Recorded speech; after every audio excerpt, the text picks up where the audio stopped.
এখন বিএনপি হয়তো মনে করেছে আবার নতুন করে নিষেধাজ্ঞা দেবে কিনা, এ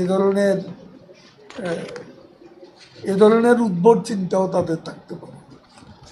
সরকার প্রধান বঙ্গবন্ধু কন্যা শেখ হাসিনা নির্বাচনের আগেই বলেছেন যে নির্বাচনের পর দুর্ভিক্ষ সৃষ্টির পায় তারা চলছে, এবং নেতাকর্মীদের তিনি এ ব্যাপারে সতর্ক করে দিন।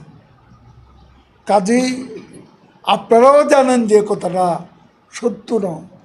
শেখ হাসিনা কিন্তু বলেননি নির্বাচন হইলেই সংকট কেটে যাবে। তিনি বলেছেন দুর্ভিক্ষ সৃষ্টি হতে পারে, এবং সেই চেষ্টা অনেকেই করছে আন্তর্জাতিকভাবে এবং দেশের অভ্যন্তরে। আমরা কোনো উত্তর ছড়াতে যাইনি। আমরা বিএনপির হাসি খুশি ভাব দেখলাম, হঠাৎ চাঙ্গা হয়ে গেছে। সামনে তো আর কিছু নেই। ডোনাল্ড লু এসে আবার নিষেধাজ্ঞা নিয়ে এসে সরকারকে হটাবার কোনো অভিসন্ধি আছে কিনা সেটা বিএনপি ভালো জানে না। আমরা এসব চিন্তাও করি না। আমাদের সাথে তাদের আলোচনা হবে। আমেরিকার সাথে আমাদের যে সম্পর্ক, প্রেসিডেন্ট বাইডেনের যে চিঠি প্রধানমন্ত্রী শেখ হাসিনার কাছে, সেটার ফলো আপটা করার জন্য আসছেন ডোনাল্ড। আমরা সেটাই মনে করি। কোথায় মুক্তিযুদ্ধটা করেছে? জিয়াউর রহমানের নাম একটা সেক্টর আছে, যদিও যুদ্ধ করতে যাননি। তা এখন খালেদা জিয়ার আবার সেক্টর কোনটা? কোথায় যুদ্ধ করেছেন? ঢাকা সেনানিবাসে। পাকিস্তান সেনাবাহিনীর ইস্টার্ন কমান্ডের অধীনে তিনি ছিলেন ঢাকা। সেখানে কি কোনো যুদ্ধক্ষেত্র আছে? সেখান থেকে কোনো সেক্টরের দায়িত্ব তাকে দেওয়া হয়েছে? এছাড়া তো কিছু আমরা জানি না।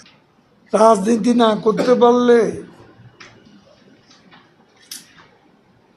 এত অপকর্ম, অপরাধ, পুলিশ হত্যা, প্রধান বিচারপতির বাড়িতে হামলা, হাসপাতালে হামলা, তা পুলিশকে পিটিয়ে হত্যা, সাংবাদিকদের উপর নির্যাতন। 28শে অক্টোবরে বলেন।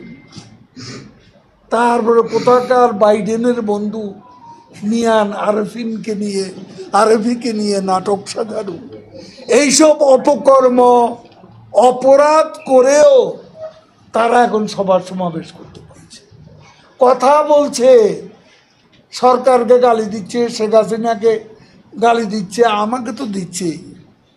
তো এত নাচানাচি করছে কেন? এত লাফালাফি করতে পারছে, সেই সুযোগটা পাচ্ছে। দেশে গণতন্ত্র আছে, সেই জন্য বিএনপি আজকে মুখের বিষ অবাধে ছড়াতে পারছে। ওকে, থ্যাংক ইউ।